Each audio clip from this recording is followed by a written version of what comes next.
വെറും കല്ല്. പക്ഷെ ഇന്നത്തെ പരിപാടി ചട്ടിയിലാണ്. നമുക്ക് നല്ല ചൂട് കഞ്ഞി കപ്പപ്പുഴുക്കും കാന്താരും മുളക് കുടച്ചിട്ടൊന്നും തിന്നാലോ. ആദ്യം തന്നെ ഒരു ചട്ടിയിൽ വെളിച്ചെണ്ണ തടവിട്ട് ഇത്തിരി ഉപ്പ് വിതറിയിട്ട് നല്ല ചൂട് കഞ്ഞി കൂടെ വയ്ക്കുക. അതിന്റെ മേലെ ചെറിയുള്ളിയും തേങ്ങയും ജീരകമൊക്കെ അരച്ചിട്ടുള്ള കപ്പപ്പുഴുക്കും ഉപ്പിലിട്ടോ മുളകും പപ്പടും. കഞ്ഞി റെഡി. പക്ഷെ ഇറച്ചി മീനും ഇല്ലാണ്ട് നോമ്പിന്റെ പരിപാടി ഇറങ്ങില്ല. അപ്പൊ നമുക്ക് വേറൊരു സംഭവം കാണിച്ചു തരാം. നല്ല തനി നാടൻ ഹോം മെയ്ഡ് ആയിട്ടുള്ള അച്ചാറുകൾ. ആ ട്യൂണ അച്ചാറിന്റെ ഒക്കെ ഒരു കളർ നോക്കി. ഇതെല്ലാം ഇവിടെ യു എയിൽ അവൈലബിൾ ആണ് കേട്ടോ. എന്റെ ഒരു ഫ്രണ്ട് റീസെന്റ് ആയിട്ട് തുടങ്ങിയ ഒരു ബിസിനസ് ആണ്. ഈ ഉണക്കമാങ്ങ മാത്രം ആളുടെ ഉമ്മയുടെ സ്പെഷ്യലാണ് നാട്ടിൽ നിന്ന് എത്തിക്കുന്നത്. ആ കല്ലുമ്മക്കായുടെ ഒക്കെ ഒരു സൈസ് നോക്കിയേ.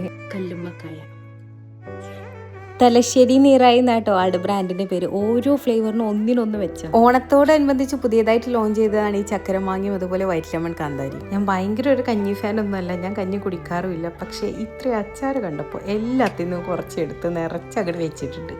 നല്ല അടിപൊളി കഞ്ഞിയായിട്ടുണ്ട്. അതിന് ചൂടോട് നമ്മൾ കുടിച്ചാൽ. നാട് വിട്ട് നിൽക്കുമ്പോൾ നമ്മുടെ ഫുഡ് ഹാബിറ്റ്സ് ഒക്കെ വളരെ ഡിഫറെൻ്റ് ആയിരിക്കും.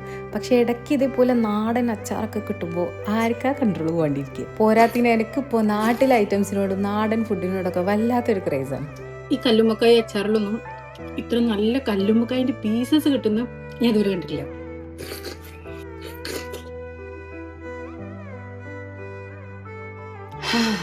കഞ്ഞിക്ക് ഇത്രയും റൊമാൻറ്റിക് ആയിരുന്നു ഞാൻ വല്ലാണ്ട് അണ്ടർ എസ്റ്റിമേറ്റ് ചെയ്തു.